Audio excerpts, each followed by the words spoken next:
अभी चंद्र ग्रहण भी आ रहा है ना? किस तारीख को है? 3 तारीख को चंद्र ग्रहण है। 7 बजे शाम को मोक्ष हो जाएगा। कितने बजे शाम को? 7 बजे। 3 तारीख को शाम को मोक्ष हो जाएगा चंद्र ग्रहण का। फिर शाम को 7 बजे के बाद कभी भी होली जला सकते हैं 3 तारीख को। इसलिए होली 3 को ही जला रहे हैं। 3 को खेली कब जाएगी होली? 4 को खेली जाएगी, वही रहेगा क्रम। तो शाम को 7 बजे के बाद कभी भी होली। और कह रहे हैं विद्वान लोग, पंचांग कह रहा है कि 3 तारीख को चंद्र ग्रहण है। सुबह से लगभग सुबह 7 बजे से सूतक काल चालू हो जाएगा। तो सूतक के पहले भगवान को नहाकर नहलाकर भगवान को भोग लगा। आप लोग भी भगवान को भोग लगा के भगवान को प्रेम से खिला पिला के भगवान को सुला दो। सूतक काल में भगवान को भोग नहीं लगता, सूतक काल में भगवान का स्पर्श नहीं होता। तो आप भी जल्दी नहा लेना, जल्दी भोजन बना लेना, भगवान की पूजा आरती जल्दी करके भोग लगा के आप भी जल्दी से गप गप खा लेना।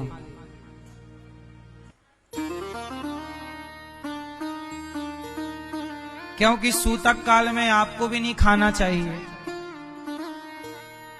बोलो हाँ कि ना?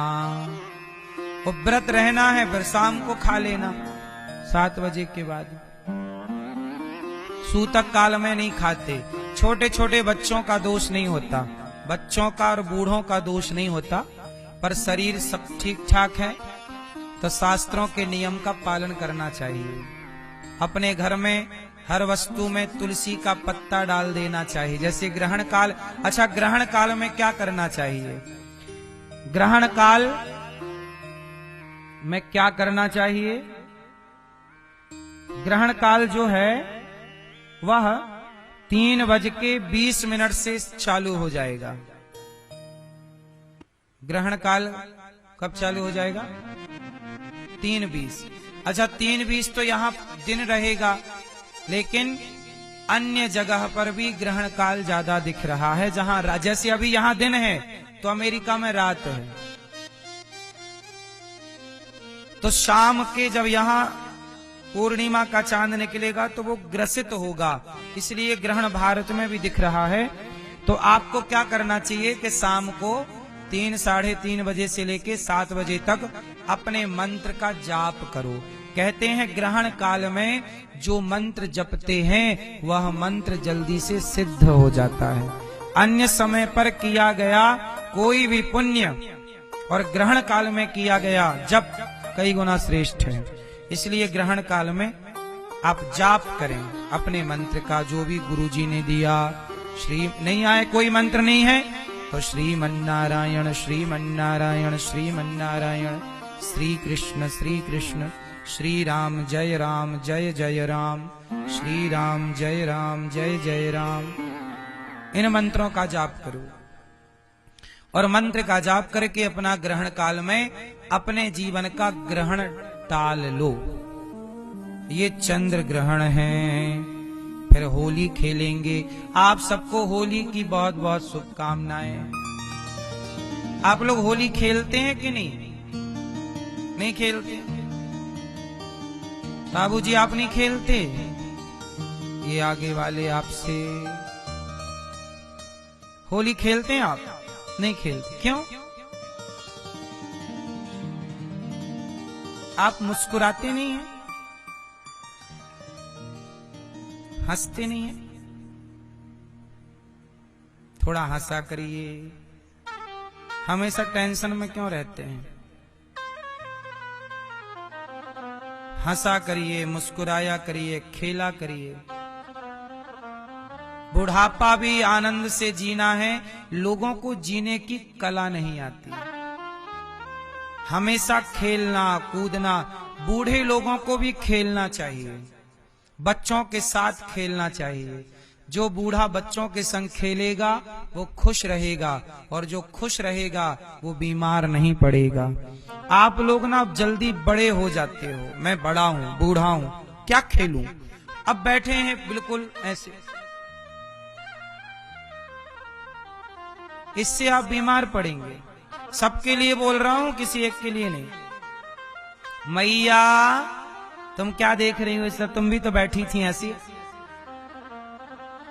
मुंह बनाए। थोड़ा खुश रहा करो, थोड़ा हंस, जिंदगी बिंदास जीनी चाहिए, और बूढ़ों को भी खेलना चाहिए, खेल कूद के साथ प्रसन्न चित्त से। जीवन कैसा, बच्चों के साथ बच्चे बन जाओ, बूढ़ों के साथ बूढ़े बन जाओ, और जिंदगी है खुशहाली से जियो, खुश रहा करो। यदि हमें बच्चों के संग खेलने में खुशी मिलती है तो बताओ ये खुशी सही है कि गलत है? बोलो। इसलिए हमेशा हंसते मुस्कुराते रहा करो। मैया आप हंसती नहीं हो मेरी माँ। मैया बोलो घी दिखाओ, दांत मंजन किए कि नहीं?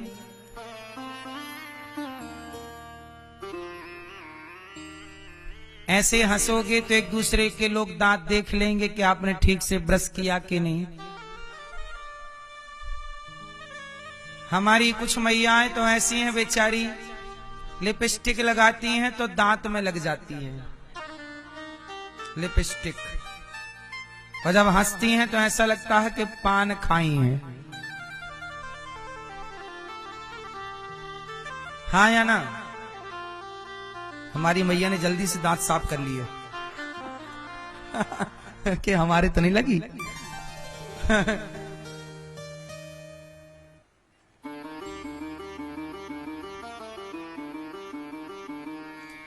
खुश रहना ये भी भक्ति है। हर हाल में प्रसन्न रहो, हर हाल में क्या रहो, ये भी भगवान की क्या है, भक्ति है। परिस्थितियां बनती बिगड़ती रहेंगी, हम खुश रहें, हम कर भी क्या सकते हैं खुश रहने के सिवा? खुश रहो और क्या। भगवान ने गणेश जी के शाप से चंद्रमा को शाप मिला, और आज भी गणेश चतुर्थी के चांद को नहीं देखा जाता। जो देख लें तो क्या करो, कलंक लगता है झूठा, उससे कैसे बचें? बोले आप भगवान कृष्ण के दूसरे और तीसरे विवाह की कथा सुनो तो आपको पाप से मुक्ति मिल जाएगी। या चंद्रमा को देख लिया है चतुर्थी के दिन तो एक पत्थर उठाकर चांद की ओर फेंक दो, चंद्रमा की ओर, तो आप उस पाप से निवृत्त हो जाएंगे, ये दोष समाप्त हो जाता है। एक पत्थर चंद्रमा की ओर, या फिर भगवान कृष्ण के दूसरे और तीसरे विवाह की कथा सुन लेने से वह पाप जो कलंक लगा वो खत्म हो जाता है।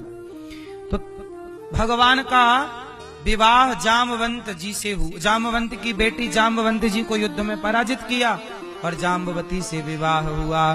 तीसरा विवाह भगवान का सत्यभामा से हुआ, मणि लाकर सत्यजित को दिए, उनकी बेटी से विवाह किया। चौथा विवाह भगवान का यमुना जी से हुआ। पांचवा विवाह भगवान का उज्जैन में मित्रविंदा से हुआ। छठवां विवाह भगवान का सत्या के साथ हुआ। आठवां भद्रा, सातवां भद्रा के साथ, छठवां सत्या, सातवां भद्रा, आठवां लक्ष्मणा के साथ हुआ। और भौमासुर नाम का एक दैत्य था जिसने 16,100 कन्याओं को बंदी बना रखा था। भगवान ने उन कन्याओं से विवाह, उन कन्याओं ने कहा कि प्रभु हमसे विवाह कर लो। 16,100 कन्याओं को किसने बंदी बनाया? एक भौमासुर था, उसने बंदी बनाया। कन्याओं ने पत्र लिखा, भगवान को पता लगा कि इसने कन्याओं को बंदी बनाया। भगवान गए और भगवान ने भौमासुर को युद्ध में पराजित किया और युद्ध में उसे मारा और कन्याओं को मुक्त किया। देवी किराया खर्चा लो, जाओ अपने अपने घर। अब कन्याएं बोली प्रभु हम कहाँ जाएं? भगवान बोले तो कहाँ जाओगी? बोले प्रभु आपसे ब्याह कर लेंगे हम।